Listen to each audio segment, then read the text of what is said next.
Hello and welcome to Wolfman Gaming. This is my Ghostrunner 2 walkthrough and this is mission 10 called Winds of the Desolate. And in the last mission we left Dharma Tower behind. We were chasing Mitra and went straight down the outside wall of the tower.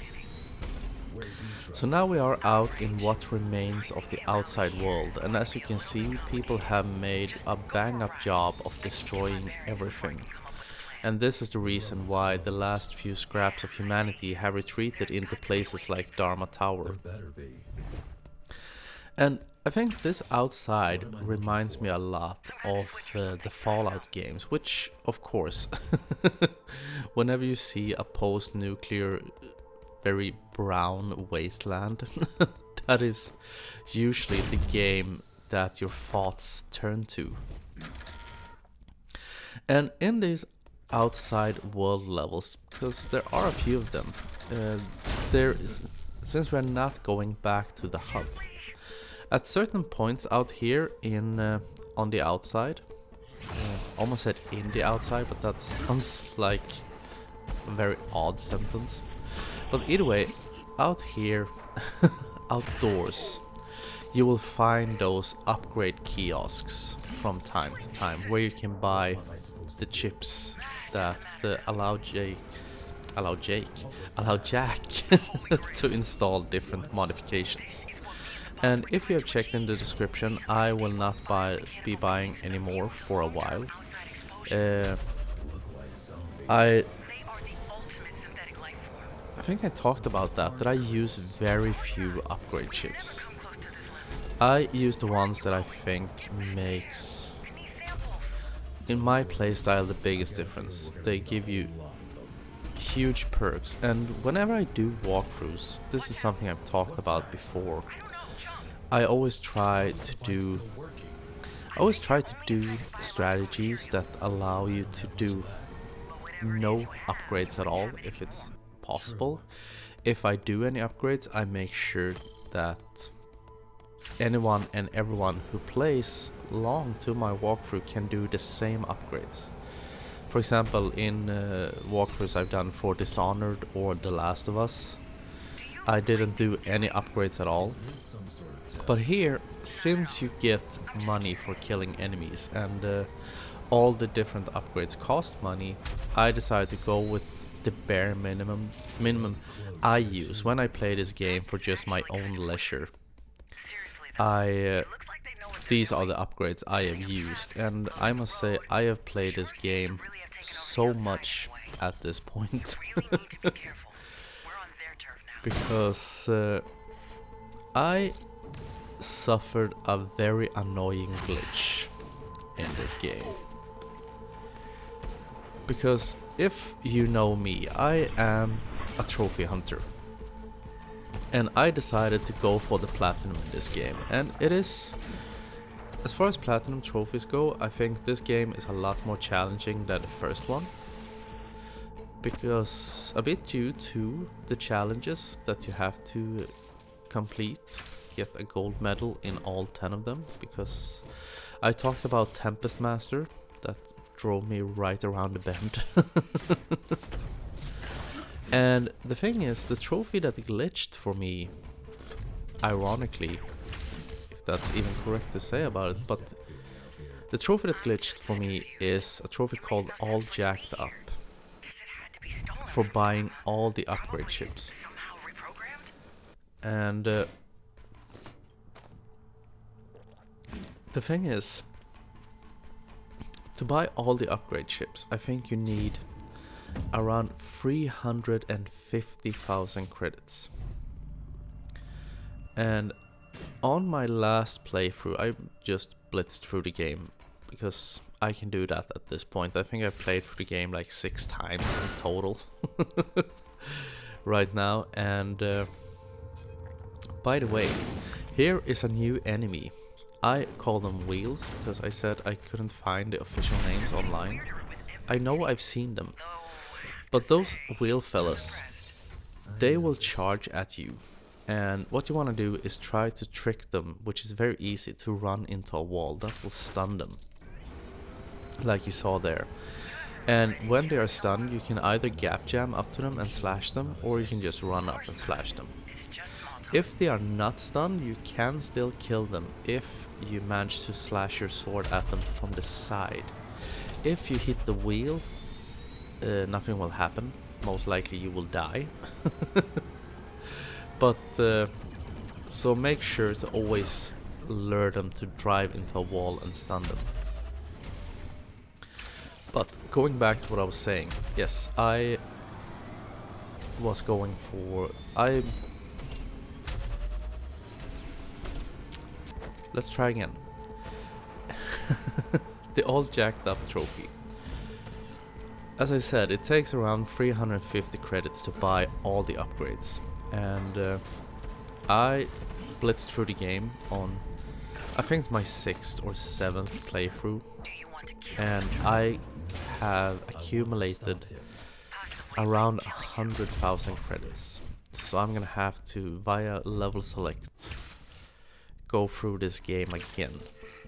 By the way, pro tip, up here there is a challenge just to the left, or just behind me right now, where you're supposed to parry shots into cubes. The shots cannot kill you, just so you know. But I would highly recommend, there is a upgrade ship that makes parrying a lot easier. I can't remember what it's called, but the description of it says that it makes parrying a lot easier, and I would highly recommend install that ship before you take on that challenge. Because I did numerous attempts on that challenge and just couldn't manage to beat it. I had so much trouble, I was so frustrated. But then I came to think about that upgrade, and I tried to install it because I was running out of ideas. I figured, what the hell, I might as well try it. And I think I beat it on my first try because it made, I think, a surprisingly big difference. So that is my tip to you. Even though I don't show you any of the challenges in this walkthrough, I might as well talk a bit about them as someone who has actually beat them.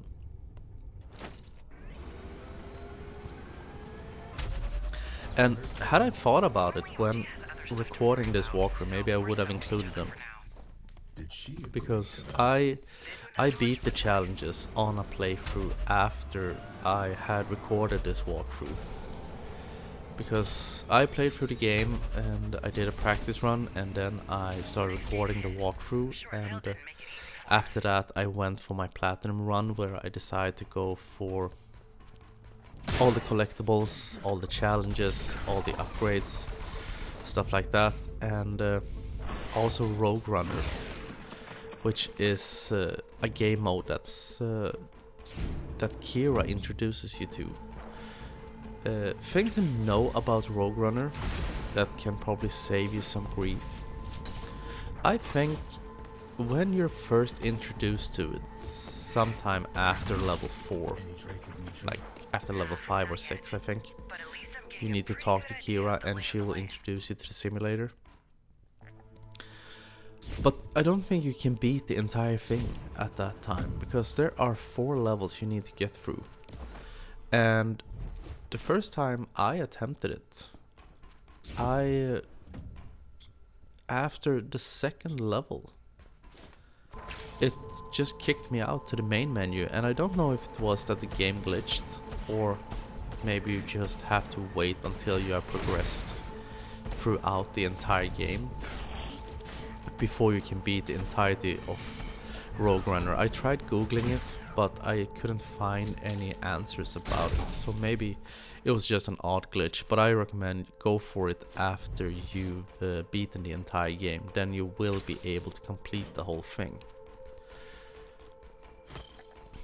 And when you go around here, be prepared and make sure you have your shurikens equipped, and quickly throw a shuriken at that barrel. Because I think there are like 3 or 4 enemies just around that corner, so make quick work of them before they get a chance to do quick work of you.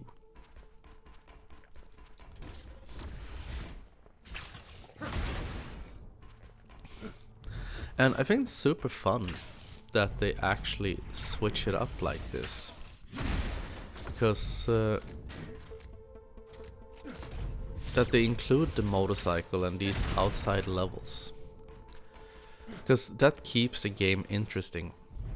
And I really like that. Even though this is, I think, one more level who's done this game is a small Polish studio, I think. And that's the great thing about some of these indie developers. Because this is not a big AAA title. But in recent years, I think indie developers are a lot more creative than a lot of AAA studios are. Probably because they don't have these huge teams of hundreds of people and budgets of gazillions of dollars that go into every production. Like, I've criticized Ubisoft a lot throughout the years. Anyone who's old viewer of my channel knows that I've given Ubisoft a lot of grief. Much to do with the fact that I am a fan of old Assassin's Creed games. I think Assassin's Creed 2 and Brotherhood are two amazing games. I think Far Cry 3 was a great game. Far Cry 4 was an okay game. But I think it's sad that when a studio that has done so great games, such great games, just start beating the dead horse. Because what are we up to now? Like Assassin's Creed, they've stopped numbering them, which I can completely understand, because then people would be more aware of what they're up to. And as you can see with those wheel fellas, it's really simple. Just stand in front of a wall. As soon as he starts charging at you, dash either to the left or the right. But where was I? Yes, bashing Ubisoft. The thing is, I think it's sad that they don't do any new IPs. Instead, they just continue shitting out more and more Assassin's Creed games. And I must say, I haven't played them. The last Assassin's Creed game I played was Assassin's Creed 3. And a lot of people, I think everyone who's played Assassin's Creed 3 might realize why someone would give up the series after that installment. And from what I've heard from a lot of people is that subsequent sequels, is that a correct sentence?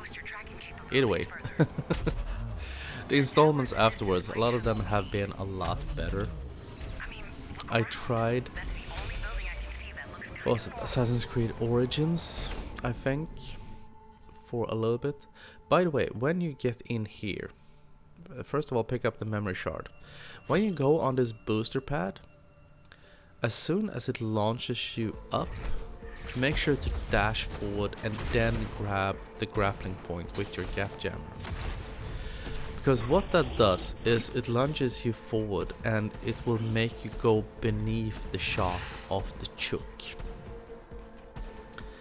And in this area, you will see a really shitty edit.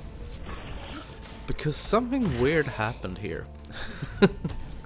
I've talked about that weird shit happens whenever you record, or whenever I record. Because that should have been the last enemy, and you saw me. Suddenly I was on the grind line over to the left. Because out here, I didn't think of it at first, but on the last platform where I killed an enemy out here, there should have been two enemies, one of those melees. For some reason he fell down on the ground floor. And I spent, I think, 5 minutes running around and couldn't realize what the hell is wrong. Why why isn't the fight over until I finally saw him? And this video is long enough, so I didn't want to include that.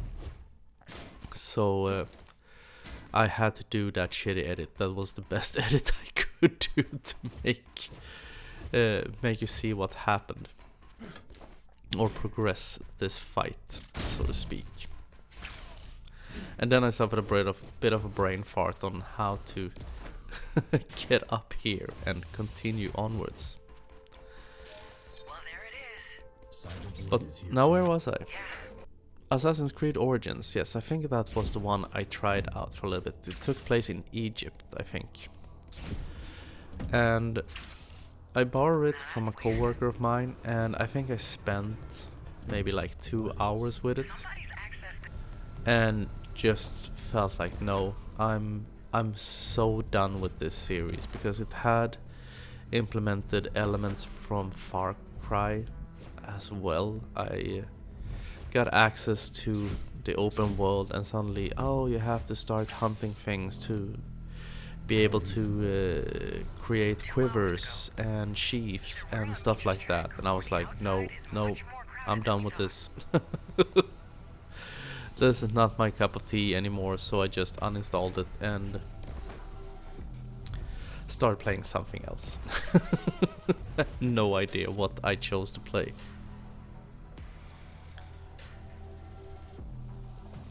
But I'm not as big a fan of open world games as I used to be. I used to love them, but nowadays I feel they take up so much time to beat.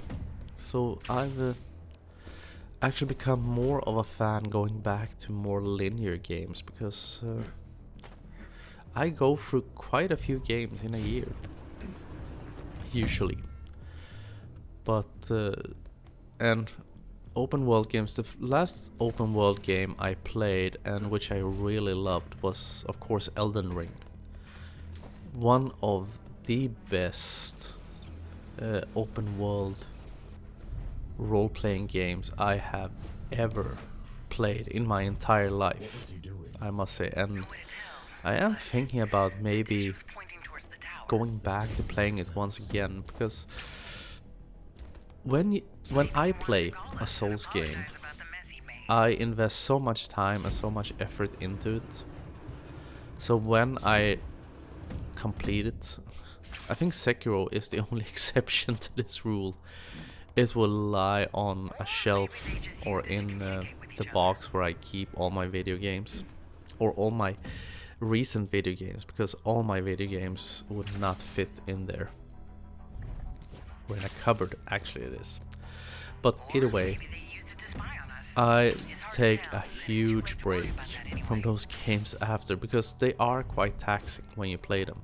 Even though they're super fun, they require so much of you to like have complete focus, and also I think they're so much fun, so I get more or less obsessed with playing them. But maybe it's time to revisit Elden Ring. Maybe I should after this project is complete. But this Cybervoid installment that we are in now, I think this is a quite welcome break from all the action. One that is not filled with enemies and super advanced platforming and hysterical. No, we just slowly climb upwards in a spiral shape.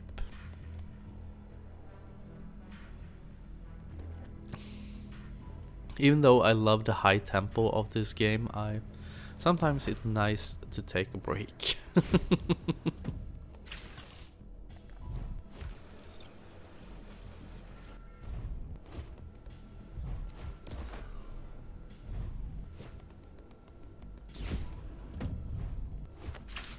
And I think also we are coming up really close to the end.